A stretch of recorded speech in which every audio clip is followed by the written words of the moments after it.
welcome everybody to a messed up opening. Good times. Welcome everybody to Flicker Effect, episode 365. We are recording this and broadcasting live here on Sunday night, April 4th, 2021, Easter Sunday. I'm David Lotz. Joining me, as always, is Bobby Jackson. Hey everybody! Nice little opening we got for you today. Yeah, a little like I don't even know what the F to call it. It's so rare. I don't think It I is. recall a time. I'm actually kind of shocked we haven't had more moments like that, like doing this. But I guess I've gotten lucky. But yeah, it is what it is. So hey, how's it going, man? Yeah, it's good. Happy Easter. Thank you. You too. Just the two of us. Unfortunately, both Yasha and Michelle couldn't join us this week. So just me and you. And we've definitely got a big movie to talk about. Godzilla versus Kong, among other things to discuss, I'm sure. But in general, how's it going? What's new with you? Not much. I mean, this was the week I had been waiting for, honestly, because this was the type of movie that is something I really wanted to see, and obviously being on HBO Max, it allowed it that opportunity to be able to watch it when we didn't know if this was going to be a movie we'd be able to see in theaters. Luckily for a lot of the places around the country, places like the theaters have started to reopen, and if you've been vaccinated, you might feel a little bit more comfortable in going. And just being able to see something like this on a big screen, which lends itself to that.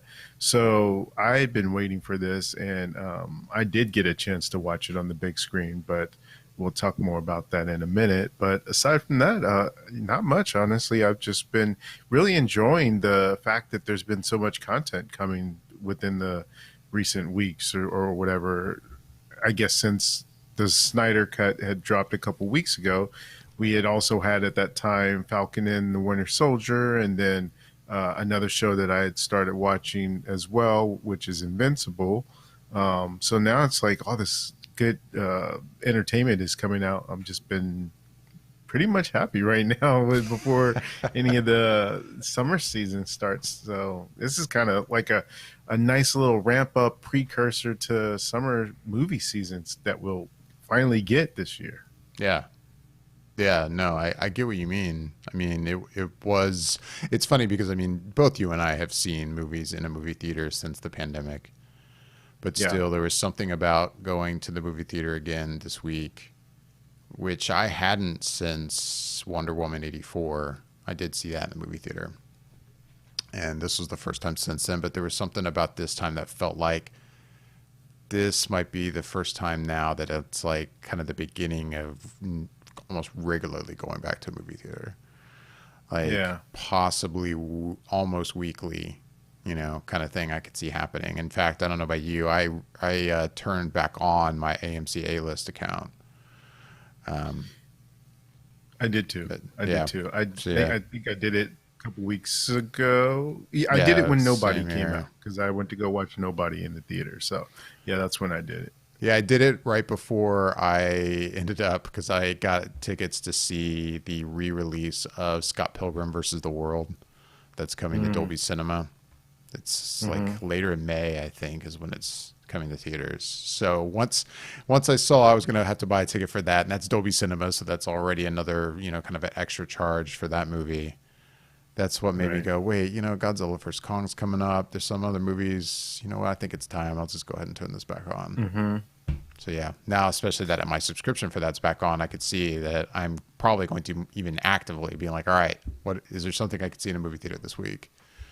I could see just about weekly, probably making that trip, which would be kind of nice. Absolutely. I think that's the same logic I kind of pulled out of it as well. As I saw a lot of the movies that I still wanted to see that were coming up on the AMC schedule. And I felt like with that, if I wanted to go see those movies, and instead of me just paying out of pocket for those prices, I'm thinking, well, if I have my AMC back turned on, then I can just go ahead and still see those movies per week or however Right. many, I see them. And there's ones out there that are still a couple that are nominated for Oscars and that I want to see. And so I go to the theater and catch those there. And there are some other ones that are kind of like, I guess if you were to have a list, they would have probably been maybe lower on my list and more as maybes. But Mm-hmm. if it's turned back on now, they become more like, yeah, probably we'll go see those now Yeah. because I have the ability to do it. Yeah. Yeah. It's fun times. I'm excited. Uh, Yeah, yeah. I'm still just crossing my fingers for like conventions now. I just want to go back to conventions. Right. right. Yeah. Anyway. So yeah, why don't we jump right into it? Because I will admit I'm dying to hear what you thought of Godzilla versus Kong. I Hmm. will start off, by the way, by saying I watched Kong Skull Island this week, which Oh, okay. We talked I about that. which I hadn't seen yet. This is like the one movie in this, I guess, what do you call it, Monarch universe of I guess movies. that'd probably be the best way to call it. I hear people calling it Monster Universe, but this makes more sense to call it Monarch Universe in that way that it doesn't confuse it with Universal Studios Right. monster movies kind of thing. So yeah, So that's the one. This is Kong Skull Island was the one movie in this universe I hadn't watched for whatever reason. I guess mostly because of the same reason. Maybe I mean you did see it, but pre Skull Island, I think you and I are kind of been on the same page when it comes to Kong as a character. I'm not. I've never been a big Kong guy. Like Kong movies have never been that big of a deal to me. It's not a character I've been that like I guess kind of into or however you want to put it. Uh, right. so even though I remember sitting, I think in the Kong Skull Island panel in Hall H, whatever year that Mm, was at at San Diego, and being like, oh, this looks like it could be pretty interesting, and it had a solid cast. But for whatever yeah. reason, I never made it to a theater and never checked it out. So I watched it this week. I watched the day I saw Godzilla vs Kong. I watched Kong Skull Island that morning, and then I went and Wow. saw Godzilla vs Kong later in the day. And I will say I was really impressed with that movie. I really enjoyed it. I mean, before I say anything about Godzilla versus Kong, I will say for all the movies before that, I would Kong Skull Island was probably my favorite movie in this universe so far. I thought it was Yeah. solid. I liked the Mm, cast. Um, there was a moment like when, and now I'm blanking on his name, when his character was introduced, kind of halfway through the movie. Why am I? John C. Riley. Um, yeah. when his character was introduced, there was a part of me that was like, "Oh man, is this like is now am I Mm, is this gonna like ruin it for me?" but hmm. in the end, not so much. Like it didn't bother Yeah. me as much as I was worried. I felt like his character right when he was introduced just felt like out of place compared to what I'd been seeing. But in the end, it was fine. Right. And overall, yeah, I really enjoyed that movie. I was kind of shocked, and I liked that No. they didn't waste like any time. I'm not spoiling anything, but I also like that there was no time wasted when it comes to Kong as a character. I think it's so Yeah. common, especially in Kong movies, to have that like slow build to actually seeing him. And Hmm. I don't think it's spoiling anything to say like that he's introduced pretty quickly, which was kind of nice. Yeah. It's I'm glad to hear you say that honestly because that's pretty much the same feeling I had after seeing Kong Skull Island because as you know and we've talked about it many times before you out of the group of us enjoyed I think that first Godzilla more so than me or Yasha and definitely more than Yasha but Yeah. I had issues with it as well and then we got this one and then I was like, I liked it so much that it turned me around on the character of Kong. Hmm. I, as you said, I never really cared that much for the character, and this gave him more of like a antagonist role, or not antagonist, like a protagonist role, and he was like more you they gave him more of an emotional core, I guess, in some way, where you see there's like a playfulness to him, but like a more humanity in an Hmm. interesting way that I think he had in this one than I've ever seen him before in any other iteration. So there was those things, and then just the fact that I think the cast, whereas a lot of times in the movies they're so throwaway that you really don't care, I would say these are not necessarily Oscar-winning performances per se, but I think I cared about these characters maybe just a step up more than I normally would about characters in these types of movies. I think they gave them enough, just enough, to be able to care about what their story was and what they were doing there. And Hmm. so I was interested in, from that aspect as well. And I think just the two played off of each other well. Not to mention, it looked really, really good Yeah. in terms of the effects, what they were doing with Kong and everything, and how believable he looks, and the action in it. So, yeah, absolutely, it was one when I seen it, it became quickly my favorite, obviously, of just the two at the time, and then Godzilla King of Monsters came, and for what it is, there's definitely elements of it I like, but overall was a little bit disappointed by what I was hoping to see out of it and didn't quite get. So yeah, quickly Kong Hmm. became the thing for me, and then going into this one. So that's why I think when we talked about it last time, I was like, normally it would have just been, I would have said, if I'm Team Kong or Team Godzilla, just Team Godzilla right out the gate. I just would have been instant. Yeah. But Exactly. the fact that I watched Kong, it changed me. It was like I was slow to say it. I'm still Team Godzilla, but I like this Kong, so I don't necessarily want to see him lose in that way either. So Right. it was an interesting thing having seen that movie. So I'm glad you had a chance to see it because it gives you a little bit more perspective going into Godzilla versus Kong. So yeah, I'm glad to hear that you liked it for sure. Yeah. No, I'm glad I liked it too. Yeah, I enjoyed it. I've already recommended it to a couple people, including Michelle. I told her Mm, like I know these just generally speaking, to speak for her, I don't think these kind of movies are her thing, but watching Kong right. Skull Island, I told her I'm like I have a feeling you'll like this. You should check it out. So, Yeah. but yeah, with that, Godzilla versus Kong is now in theaters, and it's like the first movie too in a while where you can like report like real box office numbers on like uh Right. like how much did it make this weekend. So I mean it was a Wednesday release. Yeah. So total gross, including, from Wednesday, it looks like we're sitting at like 48.5 million. Which Hmm. for this kind of movie, of course, in a normal world wouldn't sound like a killer, but considering everything going on, that seems pretty good. But yeah, the weekend gross comes in at 32.2. Yeah. Yeah. Well, what's interesting about that number is that if you look, if since you have it there right now, Hmm. if you were to pull up Godzilla King of Monsters and look at that opening weekend, I want to say it might be around 46 million.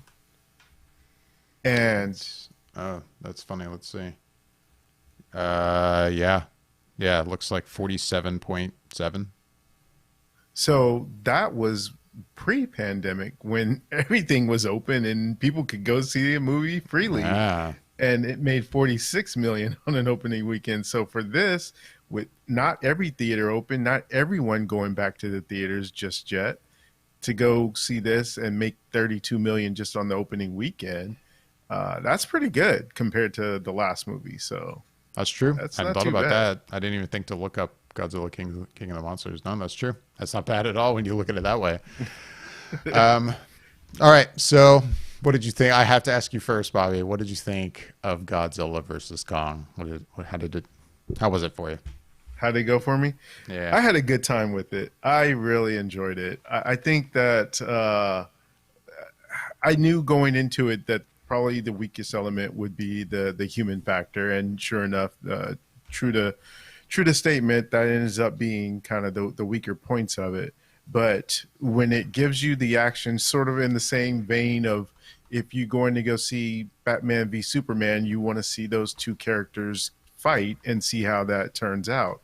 And that's what you get in this. It's your That's where the money is going. That's what you want to see, is that showdown between those two titans, and see how that plays out. And it's so interesting because even with the way the movie starts, without, it's not really giving anything away, but in the opening sort of scenario of the credits of it, it's almost like it's doing like when when there's a boxing match, or maybe some sort of a tournament going on.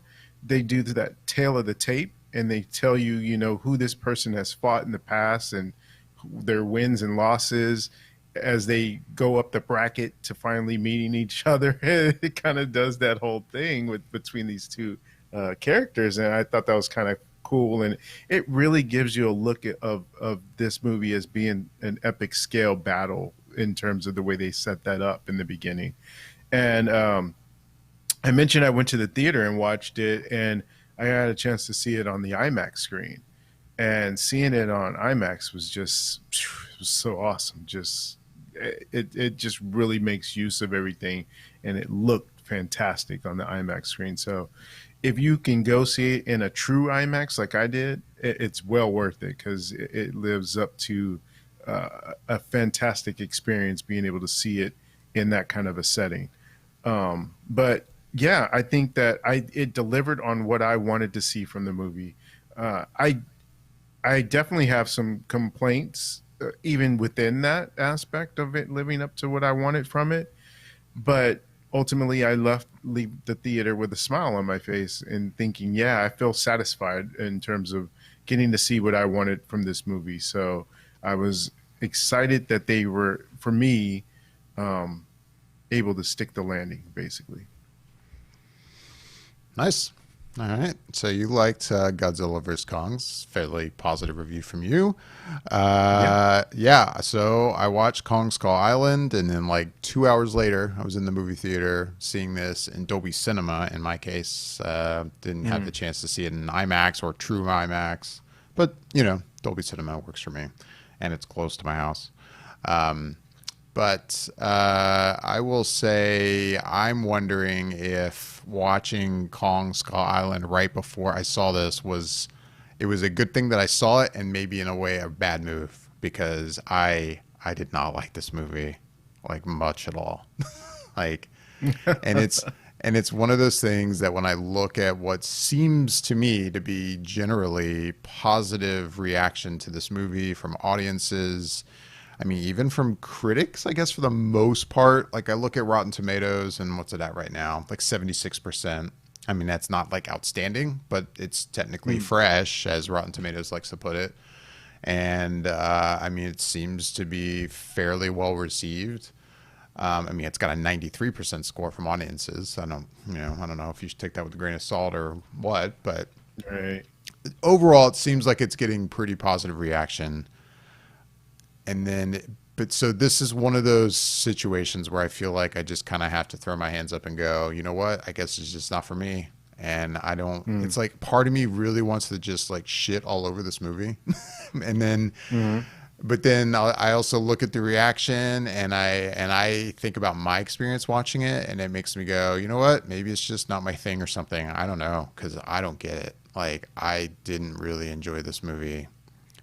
And the one of the most perplexing things, like going back to Rotten Tomatoes, I hate to reference them so much, but like you read the critics' consensus, and I'll read it real quick. It says, delivering squarely on its title, Godzilla vs. Kong swats away character development and human drama to deliver all the spectacle you'd expect from giant monsters slugging it out. And that part about, you know, swats away character development and human drama, that's one part I don't necessarily agree with, because I'm like, I still felt like there was too much with humans in this movie, and what was there I thought was really not good.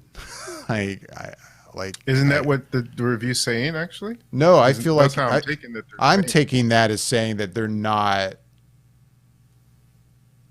They're when it says swats away character development and human drama, like I take that as it's not dealing with as much character development and human drama like past movies. I know that's been a major complaint of these movies, right? Like that there's been too much stuff with human characters. I mean, when I read that, I take that like, oh, this movie finally like gets rid of a lot of that and just deals with monsters fighting each other. That's how I read Oh, it. I read it as them saying that once again, it's just getting rid of anything that has anything to do with, if you're coming for character development and drama, it's just don't even look at it for that because it's just doing away in terms of like trying to even give you anything around that area of those types of story beats. It's just that's why I kind of think what the swats away kind of means. It's just like no, it can't be bothered to try and give you any type of character development or drama there. It's not concerned with that. It's Yeah, just looking maybe. for the spectacle. But overall, like there was just a lot about this movie I couldn't get behind. I found it to be mostly pretty silly. I get that this is the kind of movie when you really do have to suspend disbelief on stuff. I mean, you're watching a movie about two giant monsters fighting each other. So, I mean, Right. do you feel like this is the kind of movie there's a lot about it. You should just not concern yourself too much with details, but yet there's still certain details and I'm like, I'm sorry, like even in the context of this kind of movie, it still doesn't work for me. and and that's the most I can kind of say. I hate being cryptic without talking spoilers, but yeah, I don't know. Like the it is interesting. You know, you pointed out earlier like how among the three of us, me, you, and Yasha, that I liked that first Godzilla film the most.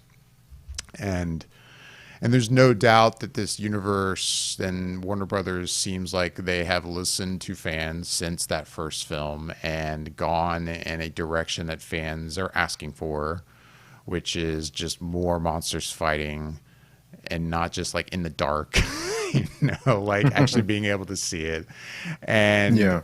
and I again I get the complaints about the first movie, but at the same time I did like the direction that Gareth Edwards was going for in that first film.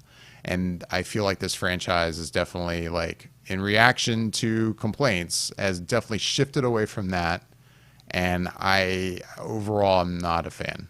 Like I kind of almost wish we could have kept going in a direction that first film seems like it was taking us. And Hmm. I know I'm in the minority, but I just that's kind of what I enjoyed. And I say this as a Godzilla fan. I watched a lot of Godzilla films as a kid. You would think that maybe this is the kind of movie that's speaking to someone like me, and it wasn't.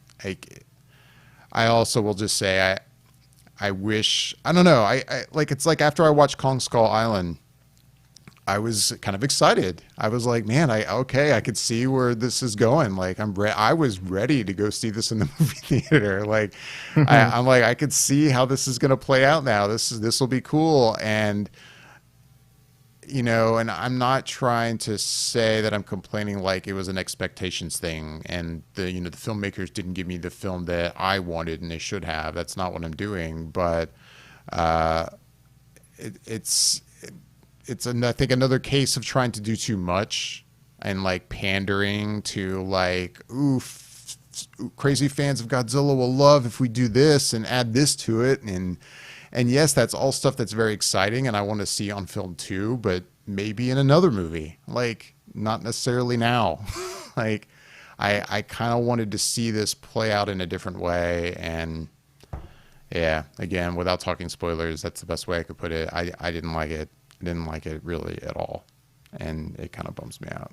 So that's I where I am can with this. see it in your face and hear it in your voice. Yeah. Uh, yeah, I mean, the first movie to me is an attempt to me in terms of trying to show what it would be like if Godzilla existed in a real world Hmm. and what that would mean to the the people that live in the world that have to deal with something like that.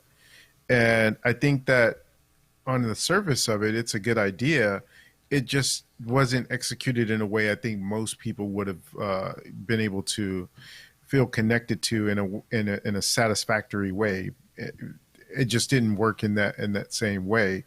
And I think maybe you're right in that they said, okay, well, we need to kind of go in a different direction.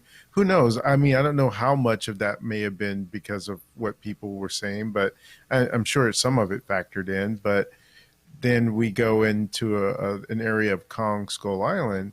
And for me, a lot of the reasons why that movie works is because it's isolated. It's not dealing with the world at large. It's just dealing with this particular island and the Right. people that are on it with Kong. And so I think that works in its favor. And then once you get into Godzilla King of Monsters, it's dealing back in that real world. But then at this point, they really don't care all that much about what's going on in with the humans of it and dealing with it.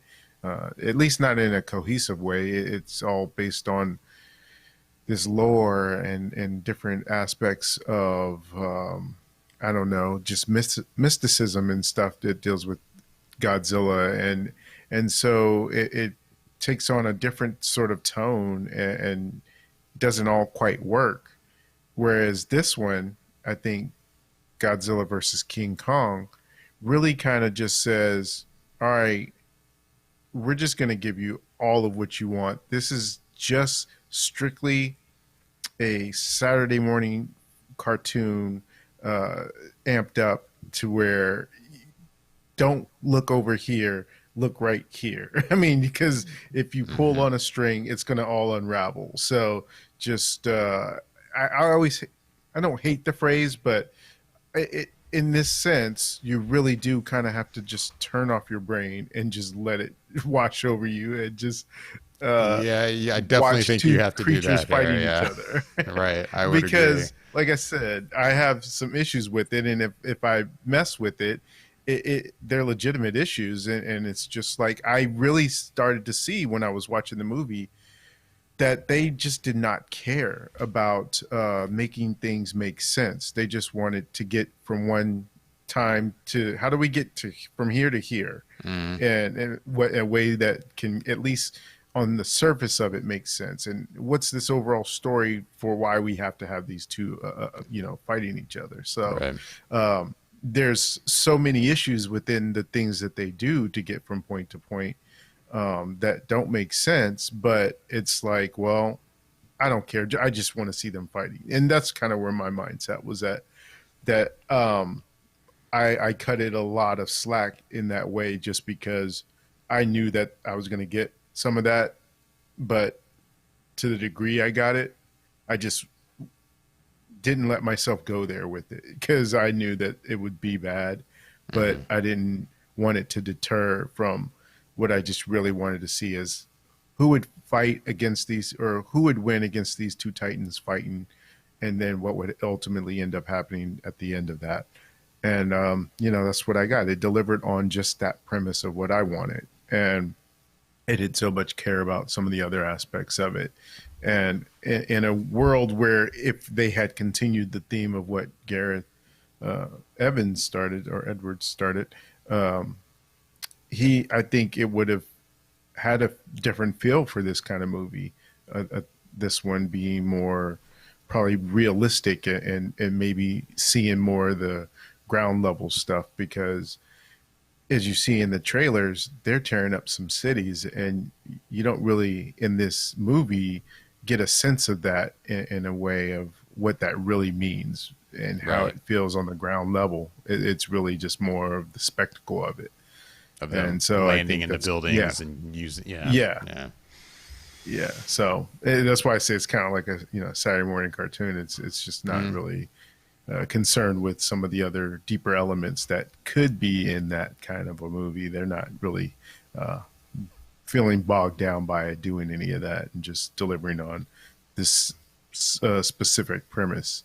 And I know that the director said that he would like to do more, but it just would depend on uh, how this box office would turn out and what the demand was after this. And I think I have a suspicion as to where they could go with it.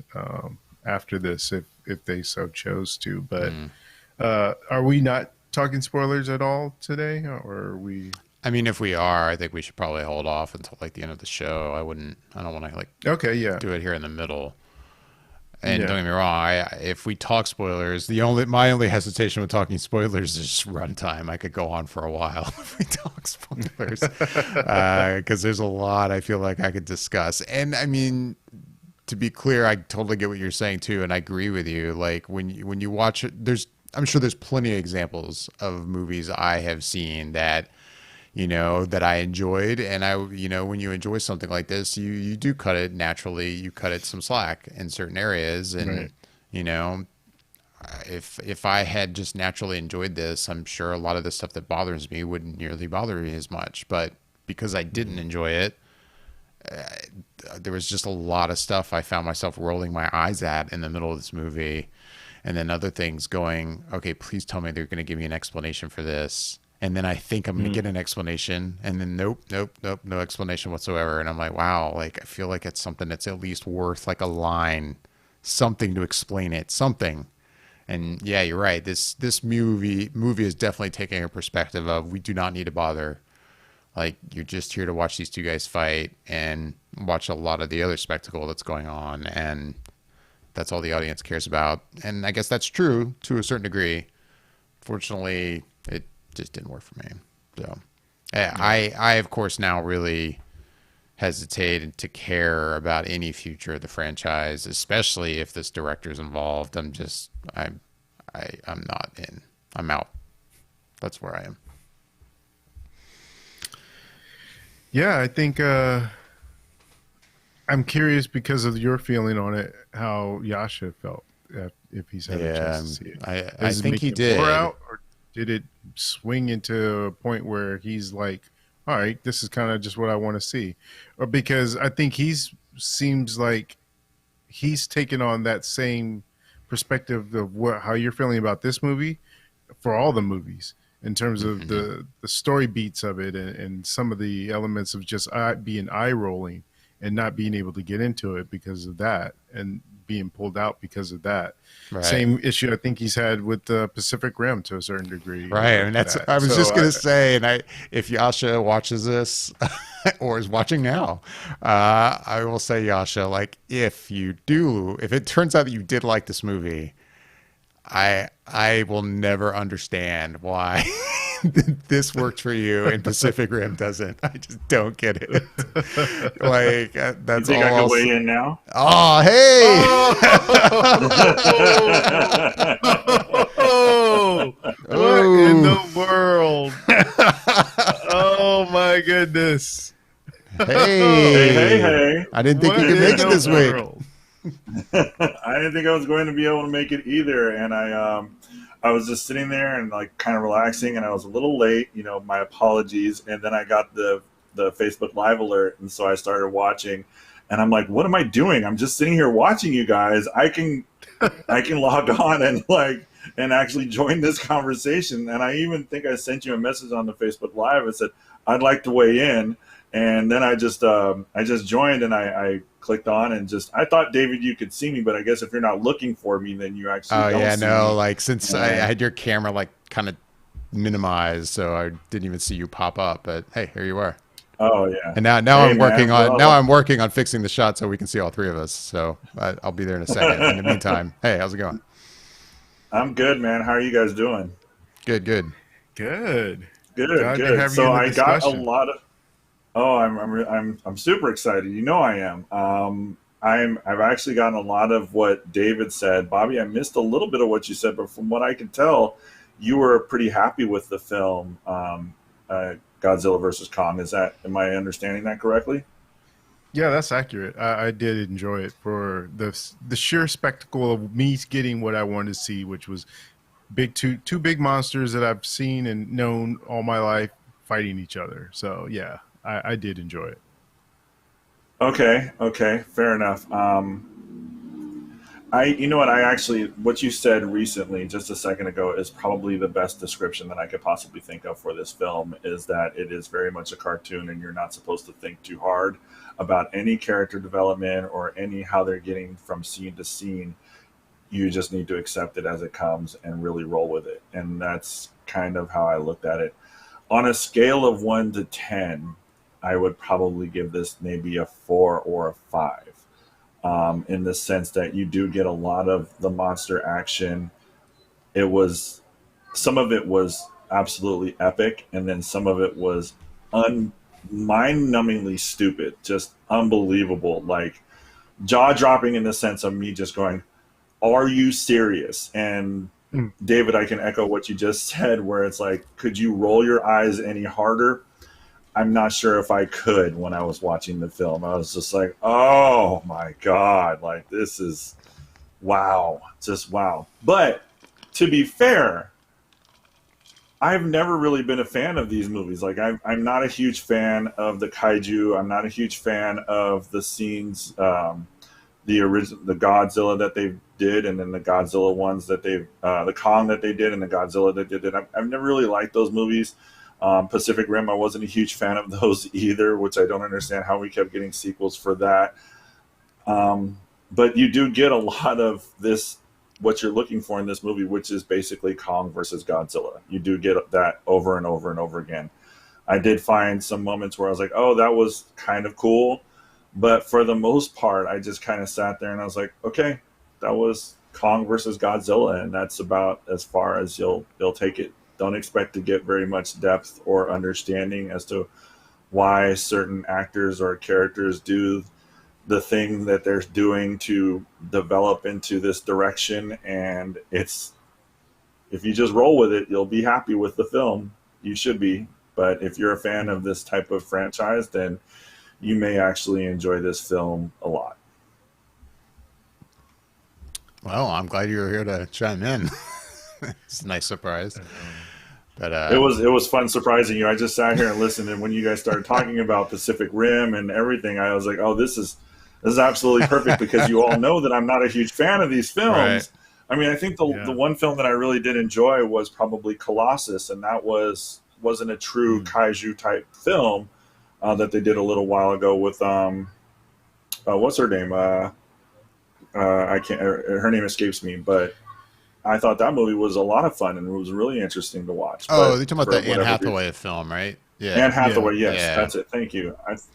But that wasn't a traditional kaiju type of monster type film. But you do get a lot of the monsters in this film. You do get a lot of that. You have some fight scenes that are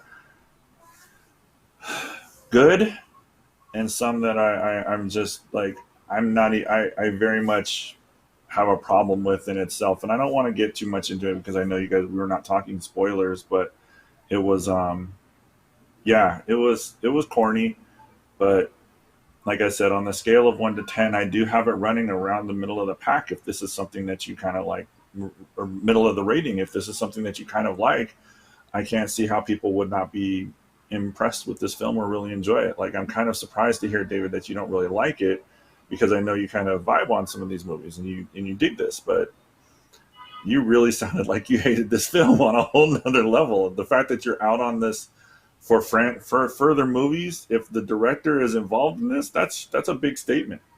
Yeah, it's just, I guess, again, you might think, considering that I liked these kind of movies as a kid, which those movies definitely, kind of like this, do not care about, realism and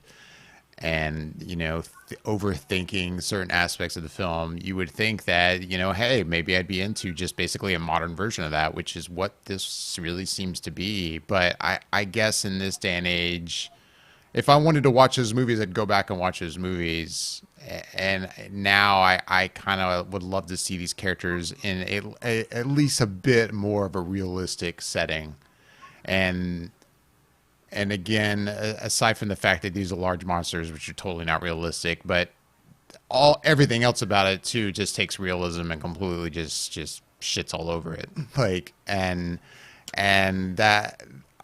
that's not what I really want from these movies, and I don't enjoy this. And there's too much even beyond Godzilla vs Kong going on in this movie that's just like, like cool effects and high tech stuff just to be cool and looking and high tech. That is just like, this. Come on, I don't need it. No, I don't need this stuff. And I mean, I can resonate with that a lot, or relate to that a lot, I should say, because I was having this conversation with my friend about this movie just the other day. I was like, I've never been a real big fan of Kong. I've never really been a big fan of Godzilla, even growing up when I was a kid. And I was telling him, I was like, and you're talking to a person who literally believes that it is practical for a man to be so upset that he turns into a green monster and decides to start smashing things. I'm more apt to believing that and buying into that than I am to buying into Kong and Godzilla. Like, I can't. I don't know what it is. Even when I was a kid, I was like, this is dumb, and I would change the channel. But let me put on the Incredible Hulk, and I'm like, oh yeah, man, I'm all in. Like, this is awesome. Right. But this is totally practical, and this is totally realistic. But then I watch Kong and Godzilla, and I'm like, I just can't do it. I can't do it. The Force, yeah, that's a thing. That's a real thing. Yeah, the Force and Jedis, yeah. Totally on board with that. But Kong and Godzilla, that's just too far for me. Like, I don't know what it is. Maybe I don't know what it is, but I just, yeah, I'm with you on that, David. I couldn't wrap my head around. I couldn't bring myself to do it. But like I said, and the sheer epicness of this movie, and taking a step back from my own personal opinion when it comes to that, you look at the fact that, we're looking for monsters basically fighting. That's what you get. I think we have, three major epic battle scenes throughout the entirety of the movie. Mm-hmm. Excuse me. And they really they don't pay attention to how you get from point A to point B. It's just they get to point A to point B and strap in, and that's going to be what it is. And I also feel like I should say too, like I guarantee there's probably someone listening, watching, who's thinking, but how can you say that, David, and then enjoy Pacific Rim? And I guess for me, there's something about the style of Pacific Rim and what Guillermo del Toro did with that first movie that makes that work in a way that I'm able to sit back and let a lot of the stuff that's just kind of crazy and completely unrealistic go, because he built some type of a story there in a universe that just, it worked. I don't know how to explain it, but it just did, where I embraced the kind of ridiculousness of it. And it is, I know, it is not lost on me that I'm complaining about things about this movie that you could totally say the same thing about Pacific Rim. Absolutely. But it works in that movie for some reason with me. Here it doesn't. That's all I got. And I can say the same thing about Colossus, the one with Anne Hathaway. It's like, Right. looking at the logistics of that film and seeing how that is like, yeah, I'm totally buying into that, and I'm totally in believing of this, and that makes sense to me. Godzilla being this protector, if you would, I'm done. Like, I can't. I'm over it. I'm over it. And like, I have a lot of questions like you, David, that I would love to ask. And I kept asking throughout the entirety of the film. I was like, well, what the fuck does that happen? Why is that going on? And it's just over and over and over again. It's just this nagging question that just kept coming in. And I'm sure we have a lot of the same questions, but like I said, I do rank this right around the middle of the board. If you have been a huge fan of this sort of thing, then yeah, for sure, it would probably be something that you're in on. Yeah, it's funny because hearing you guys talk about it, it just reminds me of as a kid how much I love Godzilla and would watch those movies. And I think, as I think about it, honestly, aside from like the cartoons and stuff, when it came to the movies of Godzilla, I can't tell you how many times I've actually watched them from beginning to end. I think as a kid, the way I used to just watch them was just the battles, the fights. They'd fight the monsters, and then as soon as the humans start talking and show up, fast forward, get to the next fight scene. Right. And then that's how I watched it. I don't honestly think I ever paid too much attention to the human stuff that was going on in those movies. And if I were to go back and watch it now from beginning to end, some of those, I'd probably be surprised by the human stuff, because I don't think I ever really sat down and watched those scenes that much, right. Especially when you're younger. That's like when you're younger and you're a kid and you're watching a superhero movie, you just want to see them on screen when they're in their costumes doing their thing, as opposed to the times when they're not and they're talking and all this other character development stuff that you don't care about. Yeah. Yeah, exactly. So I think that's kind of why I give it a huge pass in that area of these movies, is because even as a kid, I never cared about that. I just wanted to see the fight scenes. And so I think that's kind of what I tune into and engage. And for me, those fight scenes just looked really good. And honestly, I think as I think back on the experience of watching the movie, I don't really ever recall watching any of the fight scenes with the two of them and just the other stuff, thinking at any point in time like, "Ooh, the CGI on that doesn't look good," or it Uh-huh. honestly looked really good in terms Hmm. of the visual effects that they did with it, and I bought into it all the way, and so I think that even increased my enjoyment of it, and just that they didn't necessarily have to hide it behind darkness and stuff like that. There's definitely a lot of light in areas of the movie where they were fighting and doing different things, and it just all looked really good. So I think, yeah, just for me, just as a way of viewing it, I in my brain really just completely turned off. I can recognize the issues that were there when they weren't fighting and the stuff that's wrong, and can pick at it as well, and would not have any answers, and probably would agree with everything you guys will say when we get to that point about criticizing it. I just think that, like you said, Yasha, I wanted to see them fighting. I got to see them fighting. I'm happy. That's how it Well, let me went for ask you a me. question then, Bobby. Let me ask you a question about this. Now, I'm not trying to start our argument here or anything like that, but I'm going to go back Yeah. to something that you've talked about very passionately in regards to Transformers. Because I Hmm. mean, what you get in that movie is having just robots fight. Now, what is it about Yeah. this movie that you can basically step away and not pay attention to the dialogue and the actors and the storyline, but with Transformers, you have felt very passionately about not ever supporting those films again because of the story and the characters and everything like that. I mean, by all accounts, it's kind of the same thing. You just have robots fighting each other, whereas in this one we have two giant monsters fighting each other. And what is it about that movie that you can't really like?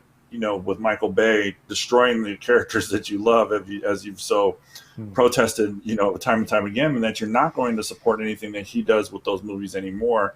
But with this, saying that you can step away and step back and just kind of enjoy the movies and see the monsters fighting each other and not really pay attention to the story. So, I mean, honestly, I could give a lot of different answers as to why. Some of it goes to what David mentioned as far as the way something is built and taken care of. And if it's done in the right way, you respond to it more.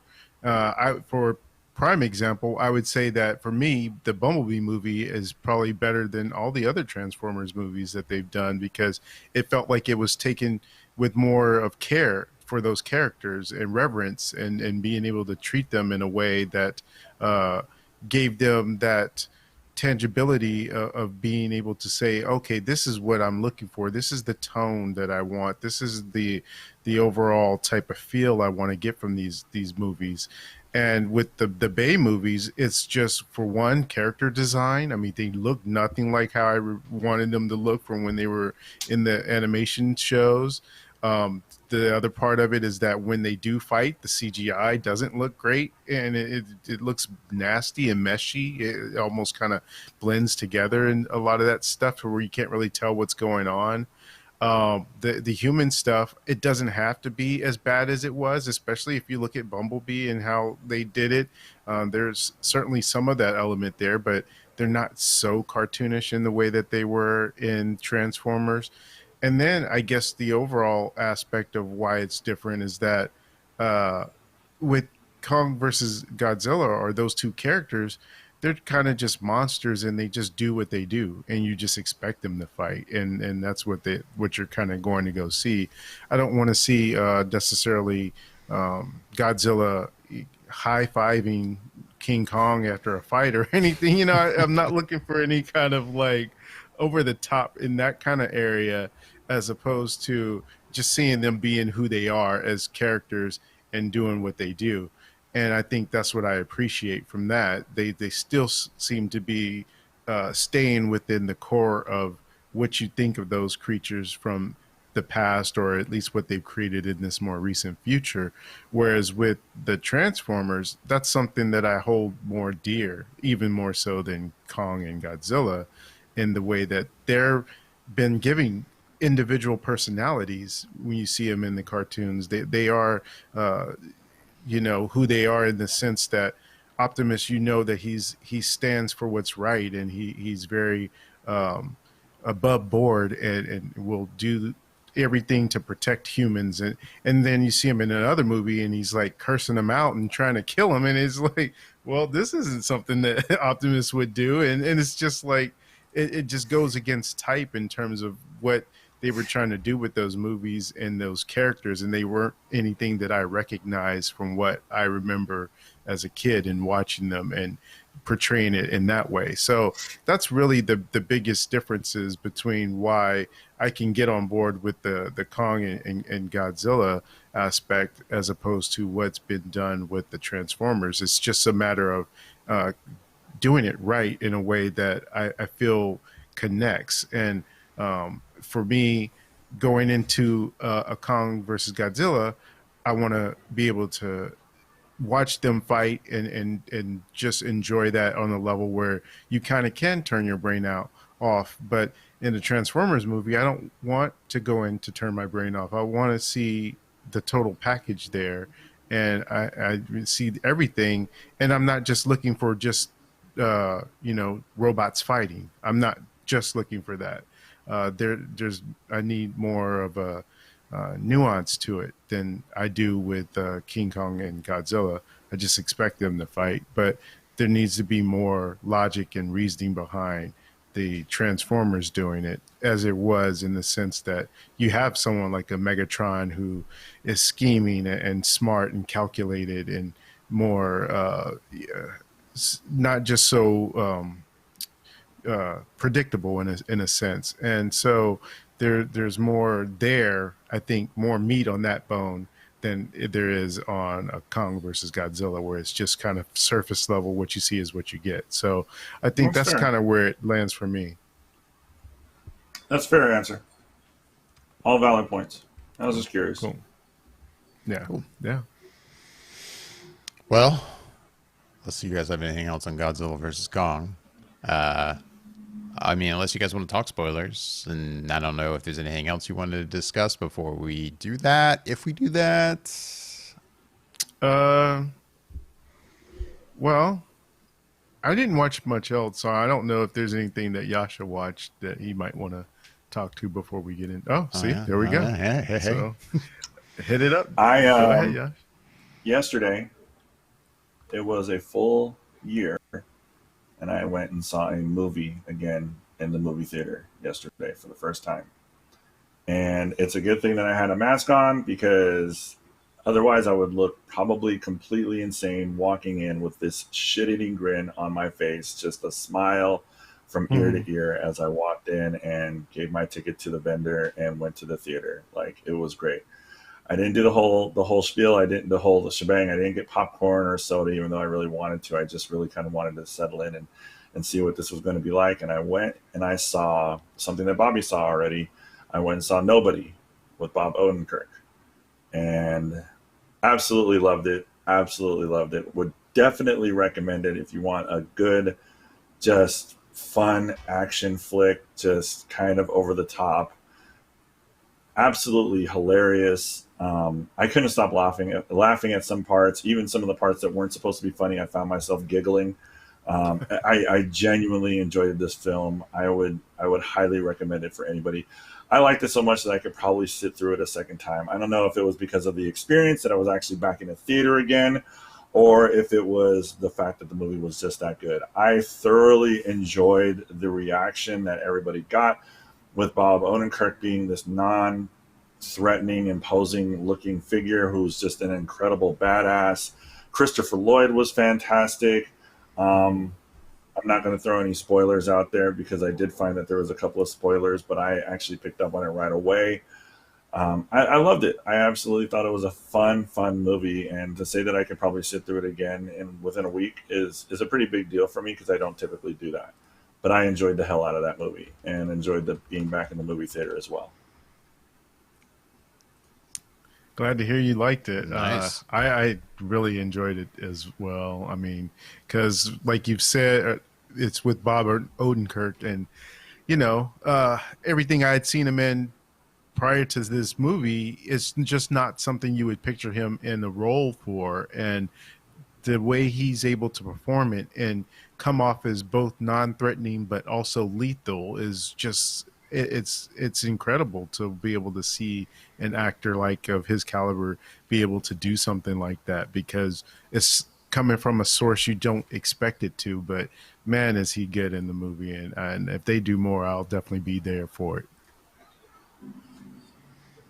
I genuinely hope they do more. And you're right. Like, I mean, it was a fantastic how he was able to transform. I don't necessarily need to see this rise and sudden slew of Bob Odenkirk action films, but if he were to play some sort of like supporting role with a character who happened to be a badass, I can definitely get behind that. Like, you know how Liam Neeson just came out with Taken, then all of a sudden he just skyrocketed into this basic action figure type of character. I don't necessarily need that from him. Like, I thought what he did was absolutely perfect. It was a guy who was doing something who didn't necessarily feel like he wanted to do something or needed to do something anymore. And it's just kind of being thrown into these extreme circumstances, completely over the top and unrealistic. But at the same time, I still bought into that, enjoyed the hell out of every minute of that film. Like, I really, really did. It was fun. And to see Christopher Lloyd back on the big screen was just as much fun to watch. So that was cool. Yeah, I might have to check it out, especially because I turned A-List back on. I might need to go see it. So, yeah, I haven't watched it yet. Anything else, Yasha, you wanted to bring up? No, I think that's pretty much the only thing that I watched that was the most notable thing. I think I watched something earlier, but I'm drawing a blank on it right now, so I'm not going to waste any airtime with that. But I did want to talk about Godzilla versus Kong. I did want to talk about Nobody, and my first experience back into the movie theater after a year. I'll say really quick. I watched, and there's only 3 episodes available right now. I watched the first 3 episodes of Made for Love on HBO Max. Have you guys heard of this or seen anything? Yeah, I've heard of it.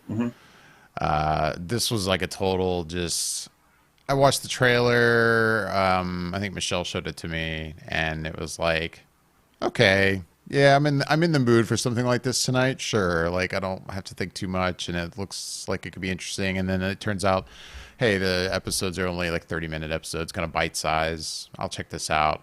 Yeah, it's on HBO Max. Basically, the setting is that we have a woman who has been married to a tech billionaire for 10 years in a very, I guess, suffocating relationship with him. She hasn't even been outside of their like home complex in 10 years. But she is escaping because she can't take it anymore. And she finds out that she's been implanted with a monitoring device in her brain that he put there without her knowing. And it goes from there. I'll say really quick is it's entertaining. I'll probably keep watching it. You know, I'm curious to see where this goes over the course of a full season. So it's piqued my interest to a point that at least that I'll give it a chance and I'll keep going with it. That's all I'll say. But yeah, Made for Love on HBO Max. If you're looking for something like that, something that's got short episodes to watch, might be the perfect fit. So. Yeah, it's on my list. Speaking of chosen series, I guess I did.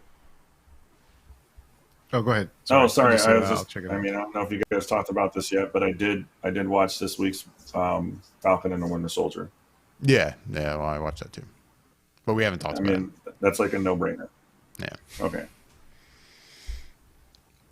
I guess for me, that show is like, sorry, Bobby, when it comes to Falcon and the Winter Soldier, it's like, it's definitely to a point in this season where I'm like, well, we're not really talking spoilers anyway. And I'm just kind of like, well, at this point, I'm just ready to see where the whole course of the season goes before I guess I kind of form an opinion on it at this point. That's kind of where I am. But sorry, Bobby, what were you going to say? Yeah, something similar, other than just to say, I've been enjoying it so far, but Mm, it's not like with this one, at least within this particular episode, not too much to say specifically on it.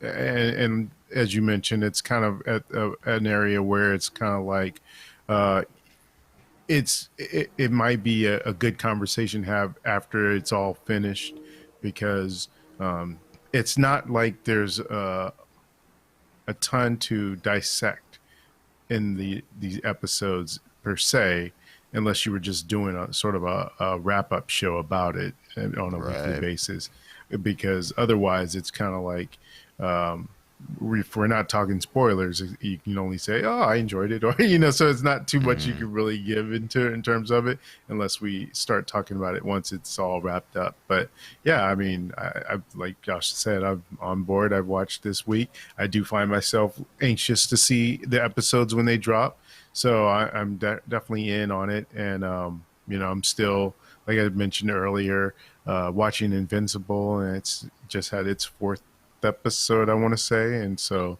I'm on that train as well. So yeah, it's good. Everything's good right now.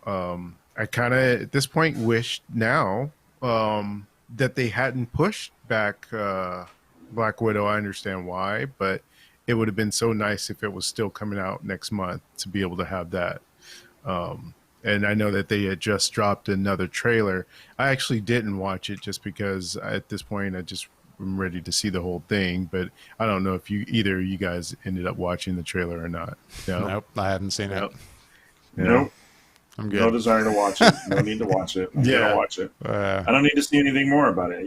It's like I don't need to see any more teasers or trailers for Suicide Squad either. Like I'm right, going to watch it. I don't want anything else spoiled for me, even if it is just 2.5 minutes or 3 minutes of trailer. I have no desire to do that because I know I'm going mm, to see it. I'm excited. right. yeah, Yep, I'm with you. same. Well, I guess we have to ask ourselves: do we want to talk spoilers for Godzilla vs Kong or not, or are we wrapping Yes, things? We do. yes. Okay. No, Uh, I'm ready for you to start like ripping into it. I want to hear this. I do. I tease that and watch. I'll have like nothing to say about it. Yeah, no, I got a little time. I can't go on too long, but yeah, I got a little time. We can talk spoilers. All right. So if you're listening, you're watching, we are going to talk spoilers for Godzilla versus Kong from here on out. That'll be the rest of the show. So if you haven't seen the movie, I would recommend that you stop now, come back, finish it later once you see the movie. Or if you just don't care, then hey, keep listening or watching. Do your thing. But yeah, spoilers for Godzilla versus Kong. All right, here we are. Who wants to start? I'm confused. I kept asking myself why they kept putting this little girl in grave danger every chance they could get. Every single chance they could get. Like I was so confused. Like even towards the end, like at the beginning, I'm like, okay, they're transporting Kong from one facility to the next. I get kind of why she's there because she was at the facility. But the trip to Earth, the Middle Earth, the Hollow Earth or whatever, and she was on the ship. I'm like, what the fuck is this little girl doing here? Like I'm so confused. So that was one. That's just the That start. was something that's funny. My parents were over today for Easter and they watched the movie. And that was like the first thing they brought up. They were like, so you just take the girl everywhere. Like, and they even admitted, they admitted too. They're like, I guess I get that she's kind of like the communication to Yeah, Kong. So, I mean, I get the reasoning why, but it does still seem a bit, stretches things. yeah, like especially The the Kong trip Whisperer. to Hollow Earth. Like we're Yeah, gonna take her basically, all the Kong way Whisper. in. Yeah, it's kind of weird. Yeah, I thought Yeah, that was a I big agree. like what the hell. Yeah.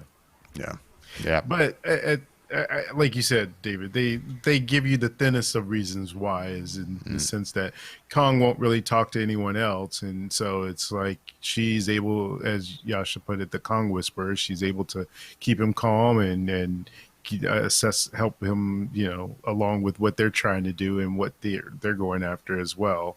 And so they try, but in all likelihood, it's still is flat in the sense that you're bringing this young girl in all this dangerous situations where you don't know what's going to happen. I mean, for all they knew, that ship wouldn't have worked and it would have imploded as well as any other thing that would have gone through that hollow earth. So yeah, it's definitely not on the scale of believability, but so is so much other stuff in this movie. Yeah. I mean, I was trying to remember as I was watching it, maybe you guys remember, like, I know when we have, and I don't have any of the characters' names really in my memory or in front of me, but, the spiel is given to the scientist who's kind of been this expert on Hollow Earth, hey, we need Kong to lead us down there and find this energy source, right? I mean, it was for both reasons, right? Like, Yeah. and I remember when we finally get to the point of, okay, we take him to Antarctica and we're like, okay, here's the opening, go down there, we got to follow you. It doesn't seem to me that there was any real mystery about where to go. Like, it seems like they had constructed all of this stuff, like leading down to this tunnel and everything. Like, it seemed pretty obvious. Like, yep, just go right there. Like in your ship that you apparently designed. Just like, go right there. You didn't really need Kong to tell you. Now, when it comes to, I guess they're down there, and then I guess the theory being that Kong needs to hopefully just naturally lead them to this point of this energy source. I guess that part, fine.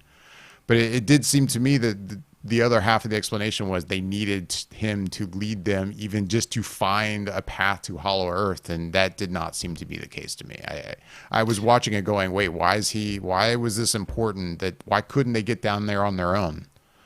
It didn't work. Unless I'm missing something.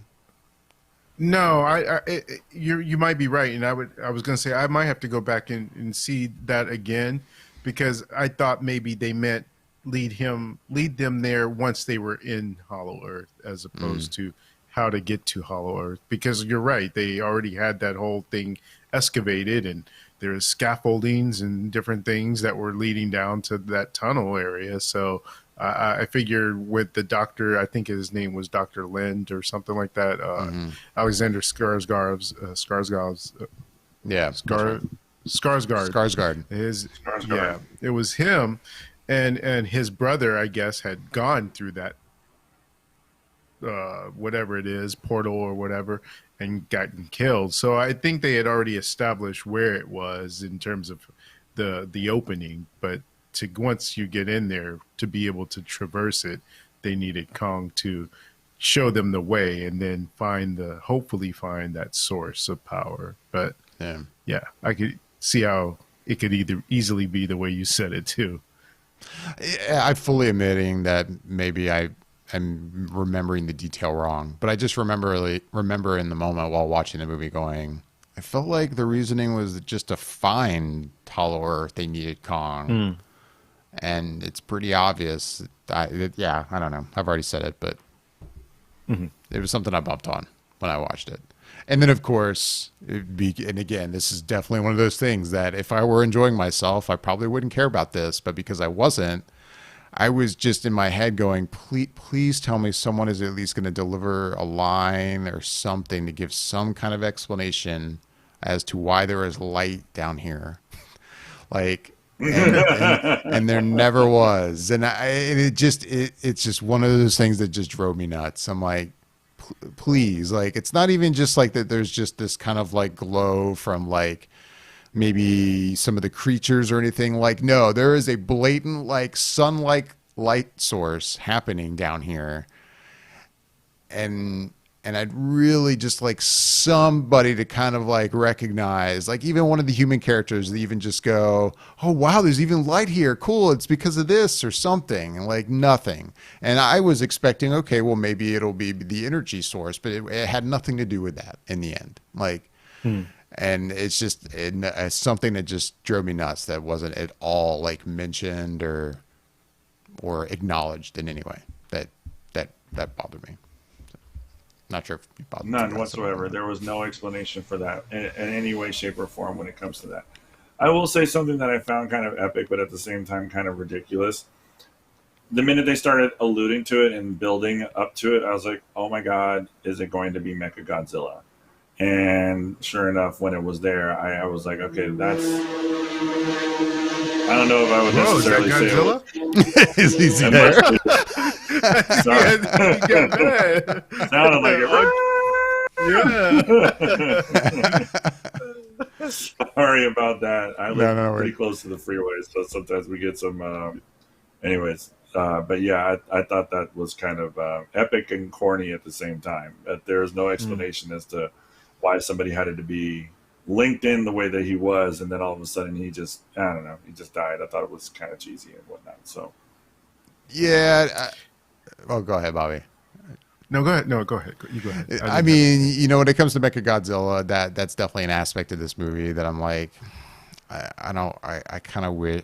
Trust me, I'm all for seeing that on screen and doing that. There's a part of me that wishes it had been in a separate film, which is something I alluded to earlier when we weren't talking spoilers.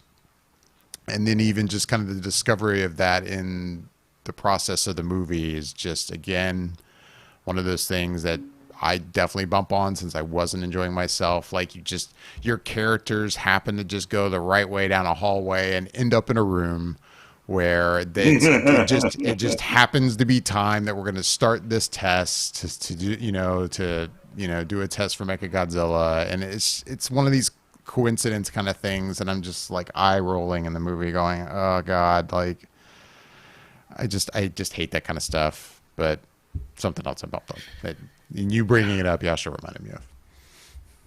I think that's something that, like you said, when you're not enjoying things, everything seems to be pretty bad. And Right. when you are enjoying it, you can kind of just know that it's bad, but still just let it go. Right. And I think I that's fully kind of admit what that, I did, yeah. because there's so many moments like that with those characters. In fact, someone made a good point. I don't know who it was, though, I was listening to, but they said that you can almost boil it, at least for me, for someone that enjoyed the movie, you can almost boil it down to when you're talking about the humans themselves.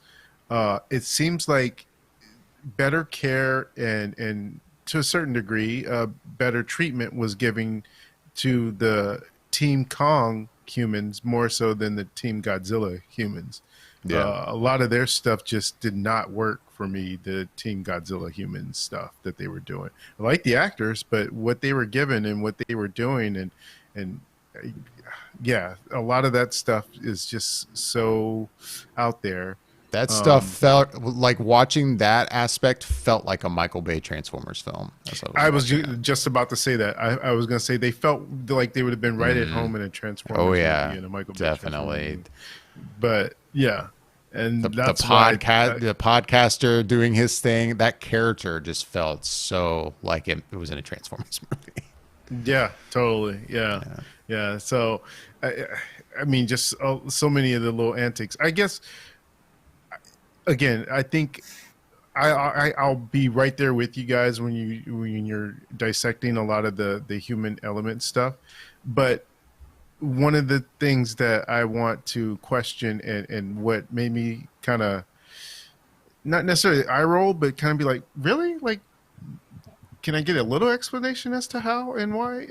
With the monster stuff is okay. First things first.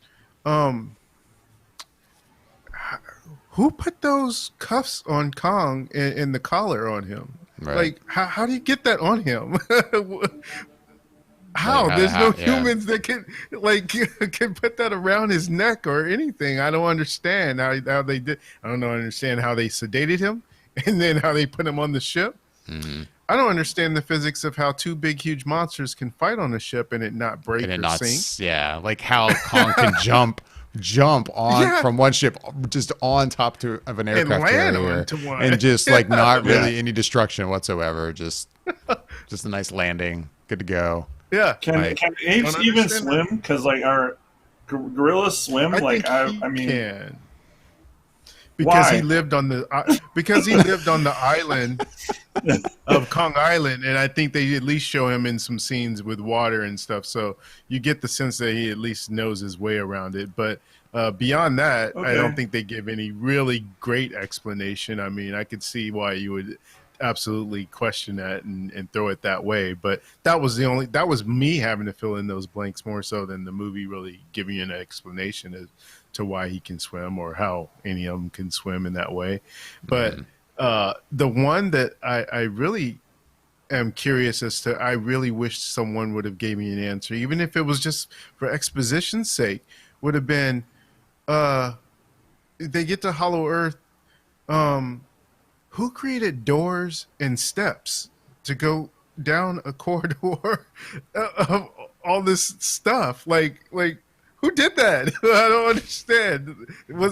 Did I miss something? Did someone say that there's, I don't know. Like, did the apes make a door and make these steps? Like, were they super intelligent or something? Are I you don't talking about like understand. the big doors that like Kong Yeah, pushes that he open? swung, yeah, Okay. pushes open, Oh, okay. and then he walks down the steps, and then I'm like, well, Yeah. who built steps in there? Like, who did all this? I don't understand it. And then, maybe one of the other descendants of Kong built that axe. I imagine because they had a rivalry. They said back in the day, the kaiju Godzillas and the Kongs had rivalry. So maybe somebody broke off one of the plates off of a Godzilla type back and built some kind of a Axe out of it, yeah. axe out of it. But again, no real explanation. And it's, so they were smart enough to make it imprint in the ground to where if you place it in the ground, it will then pull in the energy. And then when the energy pulls in, it lights up in the figure of a Godzilla. Who did that? I just want to know who did that. And they don't give you any answer for it. And so I'm just like, well, okay, I guess I got to just imagine that was maybe some alien race, because I don't know who else did it. I really don't. Yeah, all of that is the kind of stuff that it's like, I get after I watched Skull Island, and I could kind of the gears were turning in my head of like, oh, okay, I can kind of see what kind of movie we're gonna get out of Godzilla versus Kong, and then I go into this movie, and there's just all this extra stuff, like the stuff you're pointing out now, with like Hollow Earth and like the axe and this history that apparently is going on that must have been going on between, I guess, this Kong species versus this Godzilla kaiju species, and stuff that it just seems so unnecessary, and I didn't want, and it just seemed to complicate things and then raise all these questions that I didn't even wish I had to ask. Like, I could have seen this being a very just naturally, a more naturally occurring fight between these two characters because there's two large animals on the planet. Like, I don't know. All this stuff was just so unnecessary, and this is the kind of stuff that annoyed me. If that makes sense.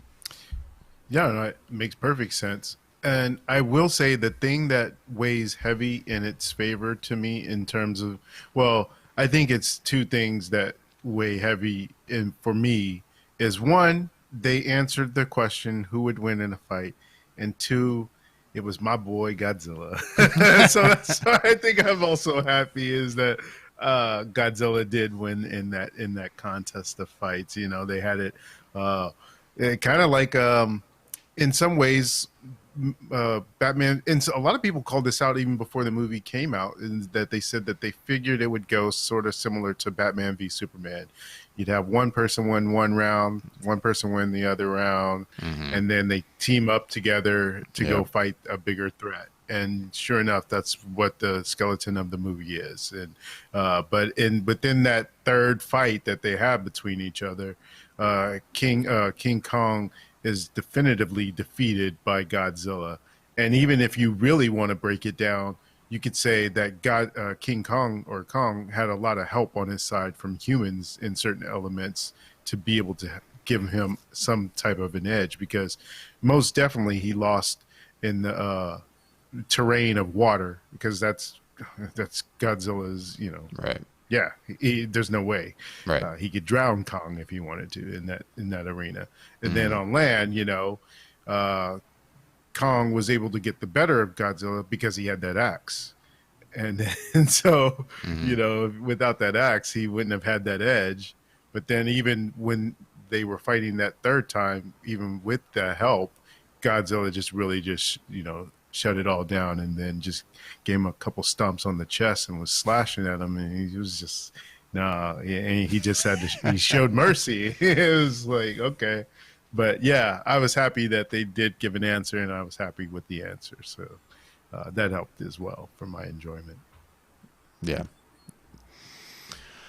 But I mean, nothing else is like jumping out at me that like I had to bring up. I mean, you guys might remind me of some stuff if you have anything else to bring up yourself. But Well, I would say one of my bigger issues I had with some of the human stuff that was going on was, again, just from the standpoint of the story, is immediately I knew as soon as they showed him, he was the bad guy. And that was when they showed the guy who owned that company. I forget the name of the company. And yeah, you could just tell that Apex Cybernetics. yeah, I think it was. he was up to no good. And I had thought, for sure that he was up to no good, and it proves itself out. And so I was like, man, that's pretty thin.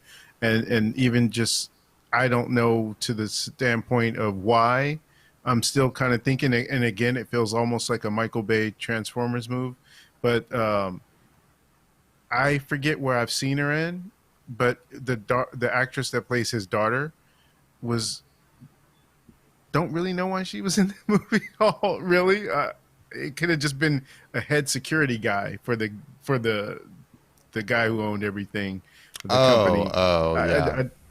Isa Gonzalez. I want to say she her name was is. in She was in Baby Baby Driver. Yeah. Yeah. I don't know why she was really in it, honestly. I mean, she didn't really serve all that much of a purpose other than just to have that familial aspect, but it really didn't serve much of a purpose there. Like I said, that could have went to his head security guy, whoever that could have been. You just could have filled in the blank of any actor playing that role. Right. But it didn't make much sense of the fact that it had to be his daughter and what we were gaining from that standpoint. And so it was just another weak aspect. And again, just so many different, I don't even want to go into the stuff with the people that were on Team Godzilla, because there's so much there that I would just discount in terms of being plausible or any kind of level of believability or anything near credible. It's just almost all bad in terms of things that you would think that could happen with those characters and in general. So yeah, I won't bog down the rest of the show with that. So Right. but I got my main stuff out there that I really thought I bumped up against. I mean, the whole like, how about the way they're controlling Mechagodzilla with the interface with was it Ghidorah's, one of Ghidorah's heads, but it's just the skull, like, and I mean, again, I know like I'm coming across as nitpicky, but I'm watching it and they kind of throw a line about like some type of kaiju connection thing interface they're using or something, and I'm like, but wait, what? Like, there's cables running from the skeleton, and like it's just the skull. Like, what? I don't understand. Like, this explanation is not working for me. If anything, it felt a little too much like we're borrowing a little bit like from like Pacific Rim here, taking some influence from that, and I don't know. There was something about that I'm just like, I don't get like why this is like an interface. Like, it just seems like it looks like a cool room to put a throne or a chair to, like, to run Mechagodzilla from. I don't know. Right. I guess I wanted a little more there. Like, why is this a thing that works for controlling this huge robot? But Yeah, I don't know. yeah. That went right over my head. I couldn't understand how just the skull of it is able to still have any kind of capabilities whatsoever to help within that psychic connection between a human Yeah. and this robot. That totally went over my head. Okay, so I'm not crazy. All right, good. No. But yeah, I've got nothing else unless you guys do anything else you want to bring up. No, other than the fact that I feel like if they are to continue these movies, what I think they might do would be to go and back to their separate corners. I would say you get more Kong movies and then maybe more Godzilla movies separate from each other. And one place where I saw maybe if they were to bring them back together again would be with something that by who was it that said it?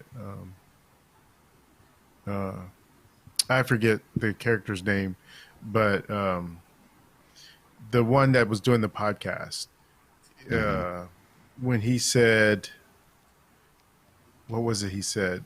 He was talking to the character of the father. Now I can't think of his name all of a sudden, the actor's name, but Millie Bobby Brown's father in the movie. Right.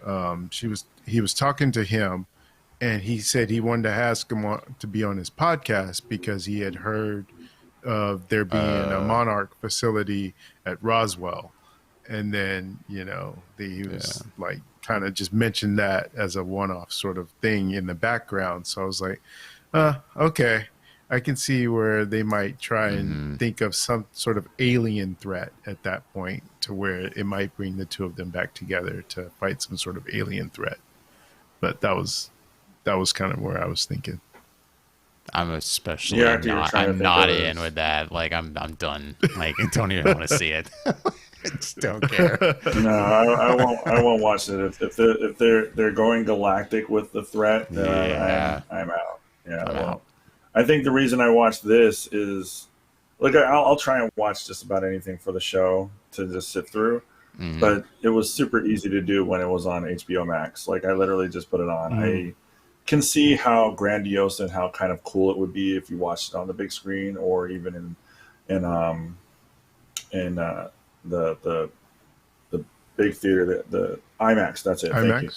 IMAX. Yeah, if you watch it on IMAX or a big screen like that, I can see how it might be a little bit cooler. But for the most part, it's like it was so easy to watch. And when I saw, I was like, oh, it's Wednesday, and I look and I'm like, oh, Kong versus Godzilla is on. I can watch that. I'll put that on right now. And I just watched it that night. Piece of cake. Right. No, it does make it easy. It makes it. Yeah. I mean, it makes it hard a lot of times to go, hey, is it worth my time really to get in my car and drive to a movie theater and all the extra steps involved with going to a movie theater with certain types of movies when I could just I could just watch this at home. Yeah. Yeah. For sure. Yeah. No, I get it. Well, I know the next one to come out that I will be watching in the theater, even though I could watch it at home, which will be Mortal Kombat. I probably will go to the theater and check that one out as well. Yeah, I'll probably do the same. Actually. I like the idea of being able to watch it in the theater and get that theater experience, and then the next day, if I liked it, turn right around and watch it on HBO Max. Yeah. That's true. It does feel weird. David, do you think that did you guys find that like the movie theater maybe lowered the prices temporarily for people to try and get back into the theater, Bobby? Because I went at 1:30 in the afternoon, which is on a Saturday afternoon, which is well past any type of early matinee or early movie showing, and it was only $11 for a reclined seat and a reserve seat, which is really, really cheap. That is cheap. That might be the case where they might be lowering the ticket price. I don't know because I saw it in the IMAX, and the IMAX price is always more expensive. And it seemed like it's been a while since I've seen a movie in the IMAX, but price wise, it seemed like it was the same price that it was when I went before. So if I had seen it in a normal theater, well, had I seen it in a normal theater, I would have been using my A plus for A-list, yeah. AMC or yeah, A list. So it's hard to say. Even then, I'd have to actually look at ticket prices. But $11 for around that time, that does sound like it's a little bit less than it was prior to that.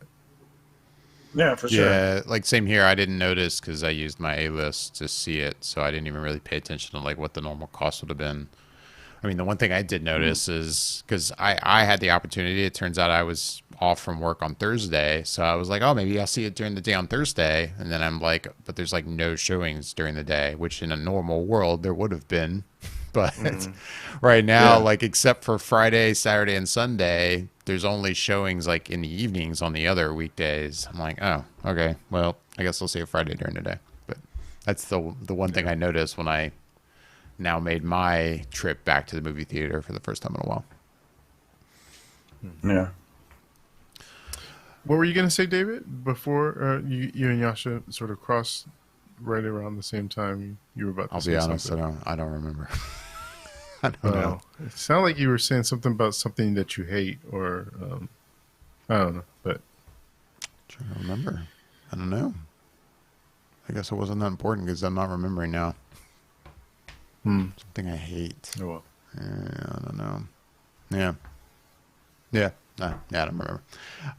But with that, I guess we're going to wrap things up and get out of here. As always, we would love to hear back from everyone listening and watching. You can email us with your questions and comments at feedback@flickereffect.com. If you are watching on YouTube, you can list your comments or questions down below. Make sure to like and subscribe and hit that bell icon to be notified whenever we go live in the future. We are also on Instagram and Twitter. You can reach out to us there at flicker_effect. With that, I'm David Lott. I'm Bobby Jackson. And I'm Yasha Wilson. Thanks for listening and watching.